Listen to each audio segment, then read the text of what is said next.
Are you looking to stay ahead of the curve in the latest trends in enterprise tech? Look no further than the Breaking Analysis podcast with Dave Vellante. This data-driven program dives into the most important topics facing the enterprise tech industry today.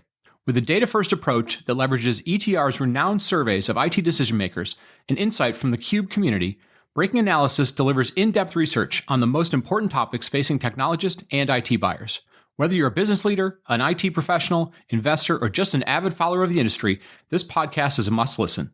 Just search Breaking Analysis Podcast wherever you get your podcast and tune in today to stay ahead of the game in enterprise tech. Cloudcast Media presents from the massive studios in Raleigh, North Carolina. This is the Cloudcast with Aaron Delp and Brian Gracely, bringing you the best of cloud computing from around the world. Good morning, good evening, wherever you are, and welcome back to the Cloudcast. We are coming to you live from the massive Cloudcast studios here in Raleigh, North Carolina. Hope everybody's doing well. It is middle of July, 2023. We are, kind of cruising through the year. It is hot everywhere. I've heard, 100 and something in New York and 100 and something in Florida. It's, feels like 90 in North Carolina. It's probably hot where you are. So hopefully you are finding some ways to get out of the heat, stay cool. If you are in a place that's warm, if you're in a place that's cool, enjoy it. You're probably liking the Southern Hemisphere and it'll get hot sometime soon. So anyways, another Sunday Perspective show. Hope everybody's doing well. And today's show is going to be kind of a bunch of observations about things that are evolving kind of right in front of our eyes. I'm going to try not to make this into a sort of old man yells at the cloud or, old man just gives advice kind of thing. But there is a certain amount of, again, a little bit of kind of advice giving because we are going to go through some stuff, or we are in the middle of going through some stuff that is different in the last 5, 8, 10 years. And I think there's some things to keep in mind when, we go, oh, well, the economy goes up and down and certain things change. But like there are certain things that are changing, a bunch of things that are changing right now that people probably should be kind of conscious of, especially as it has to do with the type of work you do, how you work with colleagues and all those sort of things. So I really kind of want to dive into this idea that a couple of things. One, a lot of power dynamics have changed recently. The cost of money, where people are working. We've always had people working sort of remote, but we're now in this kind of what feels like a second phase of remote working, right? There was maybe you were remote before the pandemic, then you were absolutely remote after the pandemic. And now, there's this weird sort of like, well, they'd like you to come back, but you don't want to come back. And there's some power dynamics that go along with that. We're seeing the fragmentation of a whole bunch of social media channels.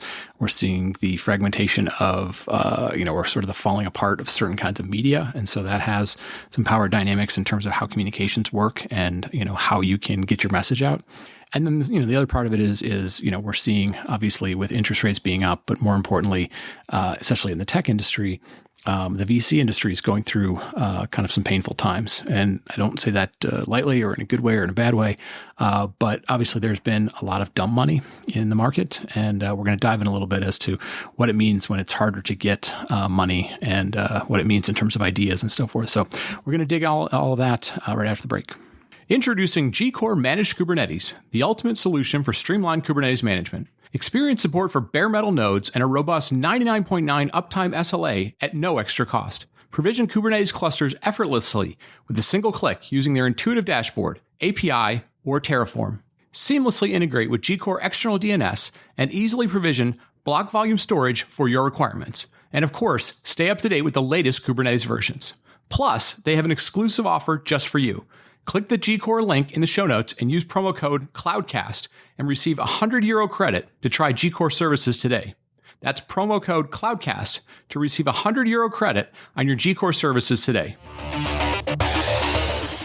Today's show is sponsored by Equinix. We all utilize multiple cloud providers, and we know they aren't built to work well together. Things get a whole lot more complex when your hybrid infrastructure needs to connect with your multi-cloud portfolio. Equinix is the world's digital infrastructure company, providing on-demand infrastructure in over 25 metros with hands-free provisioning and management, all connected to over 240 data centers and most major cloud providers. Equinix can help you deal with increasingly complex architectures, whether you want to run your favorite Kubernetes distribution or connect workloads between different cloud providers. To learn more, sign up at deploy.equinix.com and use the coupon code CLOUDCAST, CLOUDCAST, to get $500 in credits to get started today. That's deploy.equinix.com and use the coupon code CLOUDCAST and get those first $500 in credits today. And we're back, and I'm going to kind of put the headline on this episode. I mentioned, I just kind of threw out some things at the top of the show. They probably didn't seem like they meant anything. They weren't terribly well organized, so it's kind of a bad opening. So I apologize for that. But I think what we're going to see, and I'll walk through why I think this is the case. But the bottom line is the expectations of higher quality of work, of ideas, of execution are going to rise significantly over the next couple of years. And so what I mean by that is the things that you do, the things that you're trying to get out into the world, whether it's something you create or a message you're trying to create or how you go about communicating things or how you collaborate with people or just, kind of different aspects of your business, the expectations of it being better, the quality of it being better and bad ideas kind of, there being a more rigorous effort to kind of weed out bad ideas is going to happen. So let me kind of walk through why I think that's the case and why I'll come back towards the end to sort of talk about why, as you're doing whatever job you're doing, you probably ought to be thinking about, am I doing it at a high enough quality or am I just kind of doing what I'm doing? So let me go through this. So I want to put this in a little bit of context. So when I went back and got my MBA, and again, it may not be relevant to anybody, but I went back to school, it was sort of mid-career, if you will. Well, I went back and got my MBA. And one of the things I do remember happening, because when I went back, it was 2008, 2009, we were going through the housing bubble, sort of the financial crash that happened. So there was a lot of very interesting stuff. We sort of started when the markets were fine or frothy, and then the crash happened. And so you had a lot of people who were kind of freaking out as the rest of the world did. But I remember one of the things one of my professors said. He was a little older. He was probably 60-ish, so probably somebody who was somewhere near retirement, but had accomplished a lot of things. And I remember him distinctly saying, I have never worked harder than I am right now, because he had sort of recognized that when the markets were going through some tough times, there was a lot of processes of weeding out just mediocre work. There wasn't necessarily going to be as many easy projects out there. There wasn't going to be as much easy money sort of flowing into different systems. And people were going to have higher expectations of when they spent certain money. And so I do distinctly remember him saying, and it seemed sort of weird at the time because I was like, you're basically a tenured professor. You're probably doing a certain amount of consulting and so on and so forth. And he said, I am not only pushing myself harder than I ever have before to learn new things, to learn kind of what's possible and coming out of these things, but I'm working harder than ever because the expectations of what I need to do are higher than ever. And again, this was 15 years ago, but it really was sort of the last time we had kind of a big economic disruptive event. And again, we've talked for a bunch over the last 6 months or so, about the disruption that's gone on over the last couple of years, but really kind of the fallout of it beginning to be much more visible over the last 6 to 9 months or so. And so, as I sort of start making a list of things that triggered me to start thinking, okay, you got to go back to that quote from your professor. So, we had this sort of unicorn boom. Every technology company that was getting funding was getting funded $1 billion. So you had literally hundreds and hundreds of quote unquote unicorns. You had some, five-acorns, you had some decacorns and so forth. But a lot of that money was in anywhere from 2020 to 2022. A lot of those companies probably aren't making the numbers that were expected based on, say, their earlier rounds of growth. We've heard kind of stories of that going on. We're beginning to see VC funding becoming much harder to reach and obtain. I threw some things in the show notes, but you're going to see sort of a reckoning for that come towards the end of this year, mid part of 2024, where those companies are going to be burning through money, weren't necessarily making as much as they had projected in 2020, 2021, those types of things. That kind of goes back to the thing that we've talked about a bunch of times, right? Like you walk around the KubeCon floor and you're seeing 10 companies in every category, right? So every one of those companies, some will survive, some won't, but even the ones that survive are going to have to get considerably better, not just to break away in their market segment, but to be anywhere near being able to do an exit, right? So if you're in the startup space, things are going to get tougher over the next, if they're not already getting tougher over the next 6 to 9 months or so in terms of both, can you find market fit? Have you figured out a go-to-market path? Are you differentiating yourself from the other 10 plus competitors in your space? And are you growing revenue at a point where you're either bringing money back into the coffers, you're not burning through tons and tons of money, or you're making yourself viable as maybe an acquisition? All right. So again, the people that are building new ideas, but built them during a time when there were 10 other companies that were being funded, right? They weren't necessarily having to weed out the best technology or that technology. They're going to have to get significantly better. We're seeing higher interest rates. We've seen inflation come down in some parts of the world, but not other parts of the world. But obviously, we've seen higher inflation rates. We've talked about that a million times. That means that companies are going to have higher internal hurdle rates. And we talked about that on a show, I don't know, maybe a month ago or 2 months ago. Like, we talked about this idea of internal rate of return, internal hurdle rates, essentially, why, companies are going to invest money, but they need a certain return back from that money.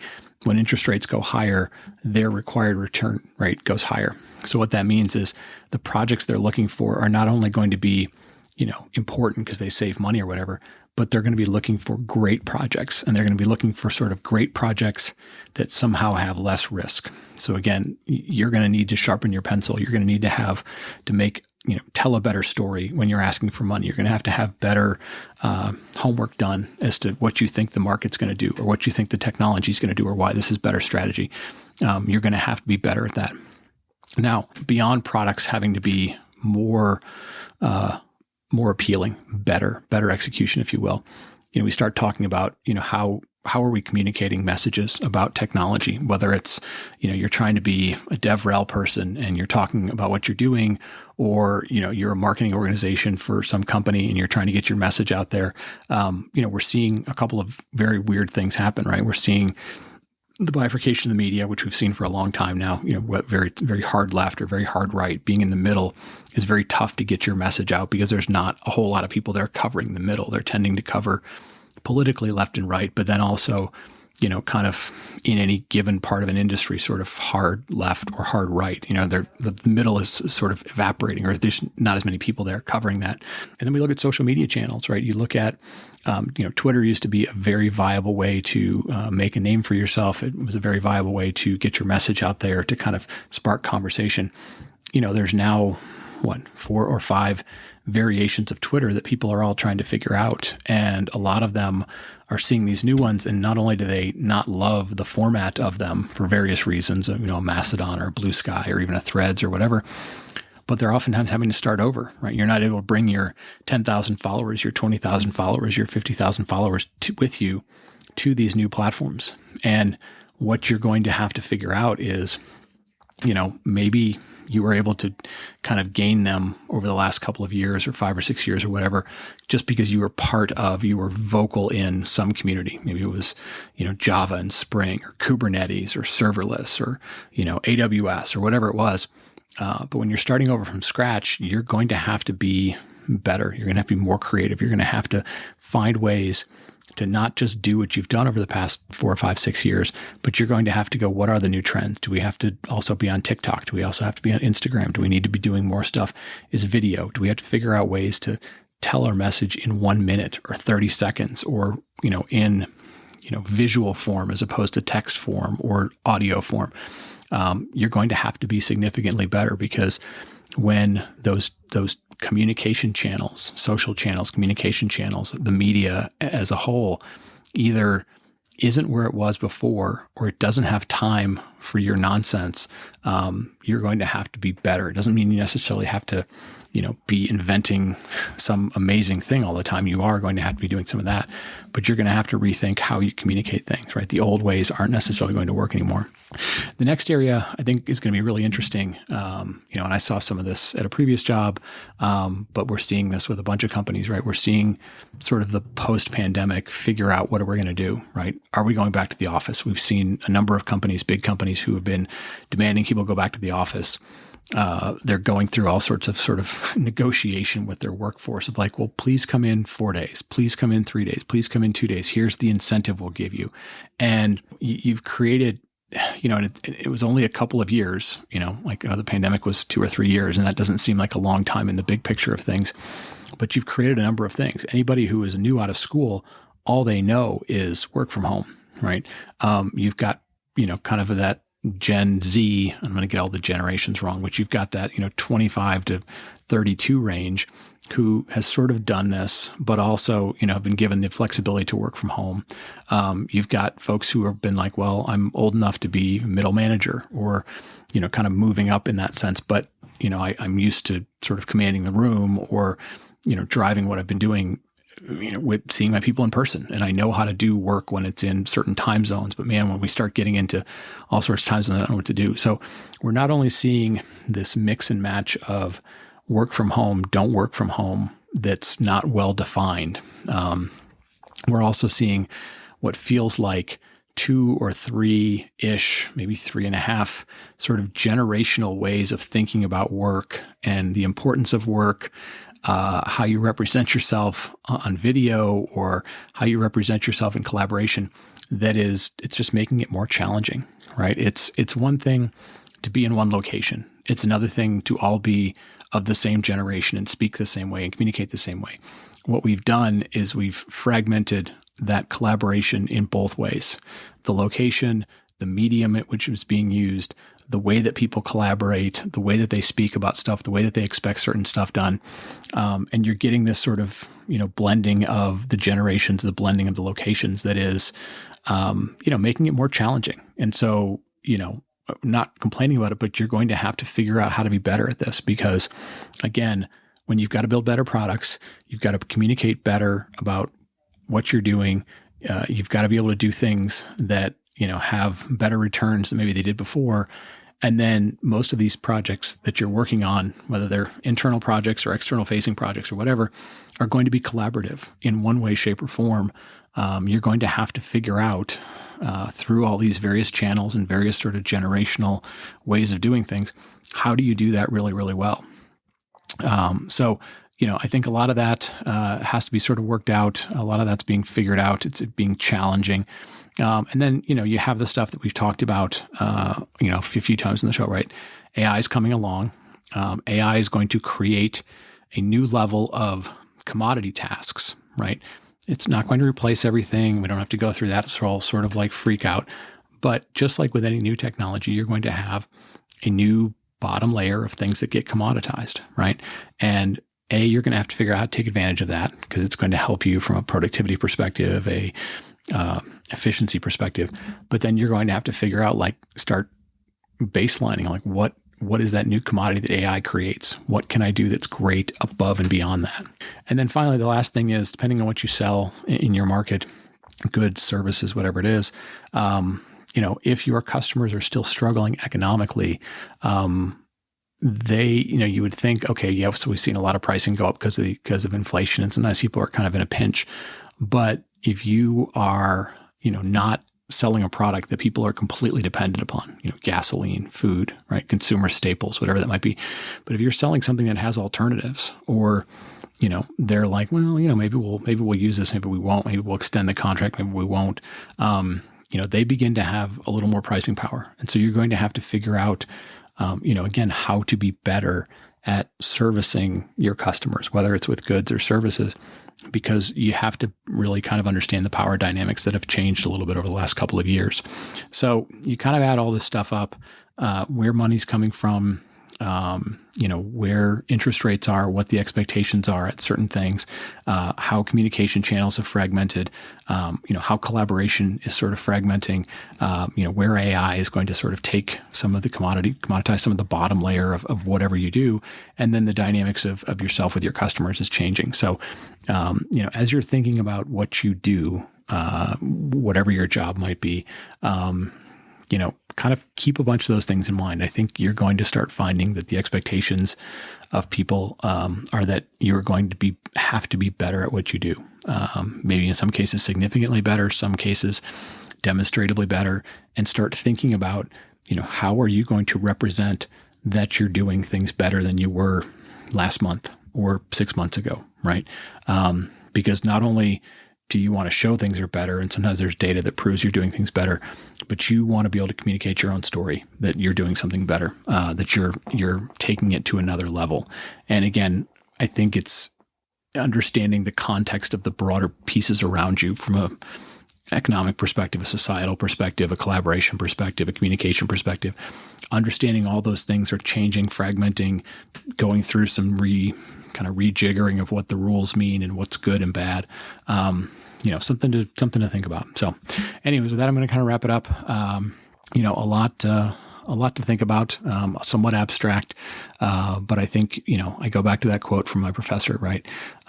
When economies and systems go through change, and you're not exactly sure what's going to happen on the other end of those systems, the best thing you can do is sort of double down in terms of how hard you're working on stuff, but most importantly, double down on really challenging yourself to say, am I going to create things that are better than I was doing before? Because with the rules being sort of uncertain coming out of things and things changing, you want to be on the kind of on the upswing, the upslope of that, as opposed to going, well, I'm sure we'll just kind of go back to normal afterwards, because almost every time the systems don't go back to previous normal, they go back to some new something. And what you want to be able to do is have a very good grasp of what does that excellence look like. So with that, I'll wrap it up. Sort of a short show this week, but something that I think is worth thinking about. Worth thinking about the big context of it. I didn't go into kind of any specific role, company, industry in specific, but I think this stuff applies horizontally across the board. So, anyways, with that, I want to wrap it up. Thank you all for listening. As always, we got a few really, really interesting shows to finish up July, and then we'll start getting into August. I know people will be taking some vacation, and we'll try and get you some longer shows that will help with that as well. But thank you all for listening. Thanks for telling a friend. It's been a great first half of the year.